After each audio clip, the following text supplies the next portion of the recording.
वृंदावन, अयोध्या, चित्रकूट, ओंकारेश्वर, उज्जैन, द्वारका, जगन्नाथपुरी येथून स्वामी श्री राजेंद्रदास देवाचार्य महाराज यांच्या प्रमुख उपस्थितीत 500 साधुसंत, महंत आणि अग्रपीठाधीश्वर यांच्या उपस्थितीत निघालेल्या गोदावरी परिक्रमा यात्रेचं नांदेडच्या नायगाव तालुक्यातील नरसी गावात आज गावकऱ्यांच्या वतीने ढोल ताशाच्या गजरात जंगी स्वागत करण्यात आलंय।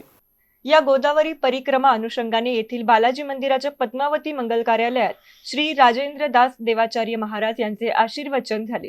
या प्रसंगी रसिक संत श्री किशोरदास महाराज, संधर्म शिरोमणी गोवत्स बालयोगी व्यंकट स्वामी महाराज, महंत स्वामी शांतीब्रह्म यदुबन महाराज कोलंबीकर, माजी मुख्यमंत्री राज्यसभा खासदार अशोकराव चव्हाण, माजी आमदार अमर राजूरकर, माजी सभापती श्रावण भिलवंडे, सरपंच गजानन भिलवंडे, माजी जिल्हा परिषद सदस्य माणिकराव लोहगावे, शिवसेना तालुका प्रमुख रवींद्र भिलवंडे, वसंतराव मेडेवार आदींची प्रमुख उपस्थिती होती। ही गोदावरी परिक्रमा यात्रा पाहण्यासाठी व तसेच यात्रेचे दर्शन घेण्यासाठी तालुका पंचक्रोशीतील भाविक भक्त मोठ्या संख्येने उपस्थिती लावून हर हर महादेव, जय श्रीराम, जय श्रीराम, जय श्रीराम, जय श्रीराम नावाचा गजर केला असल्यामुळे येथे यात्रेचे स्वरूप आले असल्याचे दिसून आले होते। जय श्रीराम या नावाचा गजर केला असल्यामुळे येथे यात्रेचे स्वरूप आले असल्याचे दिसून आले होते। दरम्यान बिलोली विभागाचे उपविभागीय पोलीस अधिकारी श्याम पानेगावकर यांनी स्वतः उपस्थिती लावत रामतीर्थ पोलीस ठाण्याचे सहाय्यक पोलीस निरीक्षक विक्रम हराळे यांच्या माध्यमातून चोख पोलीस बंदोबस्त ठेवला होता।